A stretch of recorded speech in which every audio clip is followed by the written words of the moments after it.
gilasda tozlanma necə baş verir? Üzə çıxardılar SRNS sistemi. Yəni nədir bu SRNS sistemi?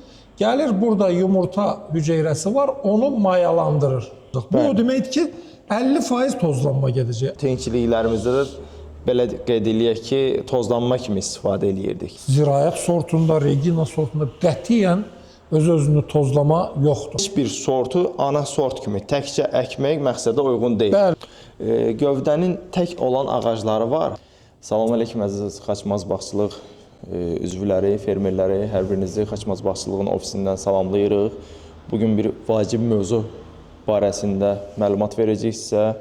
Rasim bəy, sizi də xoş gördük. Sağ olun. Rasim bəy, nə qədər açıqlamalar eləmişik, bundan qabaq sizinlə tozlama barədə videolar çəkmişik, ətraflı danışmışıq. Hələ də bir çox fermerlərimizin və ya agronomlar da var buna qatılan ki, tozlanma vacib deyil, əsas onun gübrələməsidir, torpağı yaxşı olsa yenə də gətirəcək filan belə bir açıqlamalar eləyən yoldaşlar var. Bunu da Avropada, başqa ölkələrdə, nə qədər laboratoriyalarda araşdırmalar eləyib, elmi məqalələr paylaşan alimlərimiz, yoldaşlar var ki, bunun vacibliyi barədə danışırlar. Bugünkü mövzu tozlanma mahiyyəti, tozlanma niyə vacibdir, ondan danışacaq. Sonra da ki, gül açma vaxtlarına görə hansı tozluyur, növlər haqqında ətraflı məlumat verərik. Bu sahədə böyük yanlışlar var. Açıqlamağa çalışırıq, yəni davam edəcək. Söz sizə. Rasim müəllim də bizim Xaçmaz Bağçılığın tozlanma üzrə, bütün əkim sxemləri üzrə mütəxəssisimizdir. Ətraflı məlumatları da almaq istəyəndə həmişə soruşursunuz. Buyurub ofisə yaxınlaşıb, burada nə lazımsa məlumat ala bilərsiniz ətraflı. Ümumiyyətlə, Elməddin qardaş, tozlanmanın mahiyyətini istəyirəm izah eləyək. Birinci ki, gilasda tozlanma necə baş verir? Necə baş verir? Baxın, bu bizim gilas ağacının çiçəyidir. Baxın, çiçəyi. Deməli, bu çiçəkdə tozcuqlar var, görürsünüzmü? 20-ci illərdən başlayaraq Avropa alimləri tədqiqatlar apardılar və gilasın tozcuğunun özünü tozlamadığını, qametofit özünə uyğunsuzluq sisteminin olduğu gilasda üzə çıxarıldı 20-ci illərdən başlayaraq. Daha sonra isə biologiya elmi inkişaf etdikcə daha bir deməli gilasda bir sistemi üzə çıxardılar, SRNS sistemi. Yəni nədir bu SRNS sistemi? Fərz eləyək ki, bu çiçəyimizdə gəldi bu dişicik orqanına bir tozcuq qondu buraya. Ya arı gətirdi, ya tozla, hava gəldi, bu tozcuq qondu. Bu tozcuq həmən bu dişicik orqanında başlayır boru buraxmağa. Baxın, buraxır. Gəlir burada yumurta hüceyrəsi var, onu mayalandırır. İndi əgər bu tozcuq, bunun, fərz eləyək ki, bu Regina sortunun çiçəyidir. Əgər Regina sortu da bilirik ki, 2 dənə xromosom allel koduna malikdir, S1, S3. İndi bu tozcuq S1 və yaxud S3 olsa, bu proses getməyəcək. Yarı yolda, baxın bu yarı yolda, bu sistem işə düşəcək, SRNS sistemi və bu borunu, tozcuqdan uzanan borunu məhv eləyəcək, öldürəcək. Bəli. Belə bir sistem. Yox, əgər bu borunun üzərinə fərz eləyək ki, ziraət sortunun S12 tozcuğu qonsa və buradan boru buraxsa, gedib yumurtalığı, yumurta hüceyrəsini mayalandıracaq və meyvə əmələ gələcək. Bəli. Deməli ki, alimlər müəyyən elədilər ki, öz xromosom allel kodlarına uyğun tozcuqlar qətiyyən tozlamır və mayalamır. Burada bir də digər bir fizioloji proses də baş verir. Bu mayalanmadan sonra burada başlayır auksin hormonları sintez olunmağa. Auksin hormonları, biz bilirik ki, ağacı yuxarı çəkib aparan hormonlardır. Amma burada da başlayır sintez olunmağa, mayalanmadan sonra. Bizdə deməli belə bir təcrübələr var ki, mayalanmamışdan da bura auksin siqnalı versək, dırnaqarası yalançı meyvələr elə bir ki, buna partenokarpiya da deyirlər. Yalançı meyvələr elə bir ki, istehsal ediləcək və bu məhsuldarlığın 30%, 40%, çətin sortlarda 10-15% artmasına kömək olur. Özü-özünü tozlayan, tez gül açan sortlarda isə 30-40% artmasına deməli kömək olur. Yalnız və yalnız bu auksin siqnalı verilməklə. İndi bu gələcəkdə bizim hələ bu haqda çoxlu söhbətlərimiz olacaq. Bu böyük mövzudur. Bu hələ yeni başlayırıq bu məsələyə. İndi keçək bir digər bir sorta. Məsəl üçün, özü-özünü tozlayanlarda necə baş verir? Niyə görə tozlanır? Alimlər seleksiyalar nəticəsində belə bir deməli S4 ştrix kodları əldə etdilər. Ən birinci bu Stella sortundan başladı. S4 ştrixdə necədir? Baxın, Ariana sortudur məsəl üçün. Öz tozcuğu, S4 ştrix mutant tozcuq deyirlər buna. Bura qonduqda bu sistem işə düşmür və öldürmür bu borunu. Gedir, mayalandırır.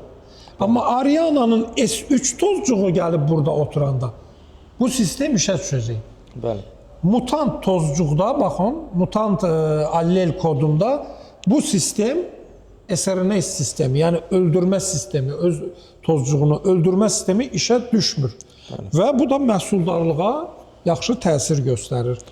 Burada da bizim fermerlərimizin, Rasim müəllim, bir dənə səhv deyək, yoxsa göz ardı elədiyi məqam var ki, öz-özünü tozlayan sortları da tək əkmək meyillimində olurlar. Bəli. Öz-özünü tozlamaq o demək deyil ki, 100% tozlayacaq. Bəli. Bunun 50%-i məsəl üçün S3 tozcuğudur, bu tozlamayacaq və ya yalnız bu S4 ştrix tozcuğundan tozlanacaq. Bu o deməkdir ki, 50% tozlanma gedəcək. Amma bunun yanında biz Ariana'nın yanında başqa bir sort əksək, onda tozlanmanı daha da çoxalta bilərik. Bəli. Ariana'da bugünəcən fermerlərimizin tələbatında olan bir sort deyildi açığı. Bəli. Biz bunu tenkiliklərimizdə də belə qeyd eləyək ki, tozlanma kimi istifadə eləyirdik. Bəli. Sonradan isə bu hava şəraitlərinin pis olması ilə bağlı iqlim dəyişiklikləri oldu. Hər bir şəraitdə Ariana gətirdi. Bəli. Artıq başladılar ana sort kimi də Ariana əkməyə. Özbəkistanda da fikir verdisə Ariana'ya böyük bir rəğbət var. Amma heç bir sortu ana sort kimi təkcə əkmək məqsədə uyğun deyil. Bəli. Var elə bir 26 dənə cəmi bu 1700 sortdan dünyada deməli hələ tapılan 1700 sortdan 26-sı özü-özünü tam tozlayır. Tam. Onlardan biri də bizim respublikamızdadır. O da bizim yerli ağgilasımızdır ki, özü-özünü tam tozlayır. Ona görə bu 26 gilasa universal tozlayıcı deyirlər. Bəli. Həm başqa ağacları 100% tozlayır, həm də özü-özünü 100% tozlayır. 100%. Amma digər sortlarda biz bunu deyə bilmərik. Məsələn, Sweet Ariana'ya da biz universal tozlayıcı deyirik, amma tam da universal deyil. 50% tozlayıcıdır. Yerli çeşidimiz Rana Kırım dediyimiz gövdə. Bəli. O sizcə özünü 100% tozlayır? 100% yox, o da Ariana kimidir. 50% özü-özünü tozlayır. Gövdənin tək olan ağacları var. Ərazilərdə gəzəndə fikir verirəm. Hər il gətirirlər, təkdir, yanında heç nə yox. O deməkdir ki, o gövdə sortu da S4 ştrix allelinə malikdir və özü-özünü 50% tozlayır. Aha. Amma digər sortlarda biz bunu deyə bilmərik. Məsəl üçün, zirayət sortunda, Regina sortunda qətiyyən özü-özünü tozlama yoxdur. Yəni, qətiyyən. Rasim müəllim, təşəkkürümüzü bildiririk. Əziz fermerlər, sizə də ətraflı gilasda tozlanma barədə məlumat verdik. Mahiyyəti barədə danışdıq. İndi incəliklərinə o birisi videoda girib ətraflı sizə məlumat verəcək. Bu proses göz ardı olunacaq bir proses deyil. Fermerlər, Rasim müəllim də, özünüz də Rasim müəllim görürsünüz ki, nə qədər maliyyə ayrılır bu məsələlərə. Bugünkü gündə 10 ildir bağına baxıb, yatırımlar eləyib, müəyyən xərclər ödənilib, maddi mənəvi əziyyətlər çəkilib orada. Yəni, vaxt itkisini də nəzərə götürmək lazımdır.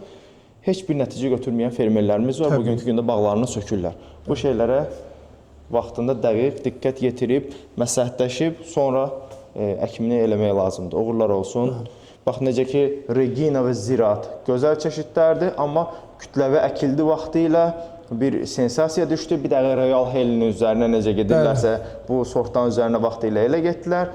Amma bugünkü gündə hektarlarla bağları çıxarılır. Bu demək deyil ki, bu sortlar pis sortlardır. Sadəcə düzgün yanaşma eləmədilər, düzgün əkmədilər. Məsələ o idi.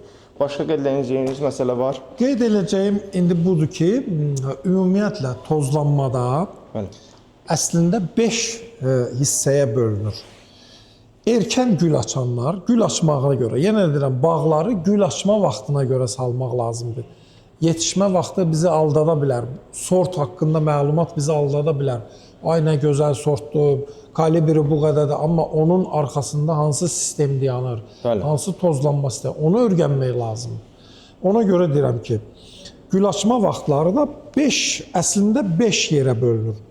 Erkən gül açanlar, erkən orta gül açanlar, orta gül açanlar, orta gec gül açanlar, bir də ən gec gül açanlar. 5 yerə. Biz bunu indi sadələşdirmişik, erkən, orta, gec gül açanlara bölmüşük və yenə də tövsiyə eləyirik ki, 1 hektarlıq bağda ən azından 3 dənə sort olsun ki, ana sortun tozlayıcıları 2 dənə olsun. Biri tozlamanın əvvəlinə düşsün, biri tozlamanın axırına düşsün və bu metodla da məhsuldarlıq çoxalsın. Təşəkkürlər Rasim müəllim, bu məlumatları ətraflı fermerlərimizlə bölüşməyimizə şərait yaratdınız. Hər kəsə işlərini uğurlar, araşdırmalarınızı hər dəfə bölüşməyə davam edəcək inşallah. Uğurlar olsun.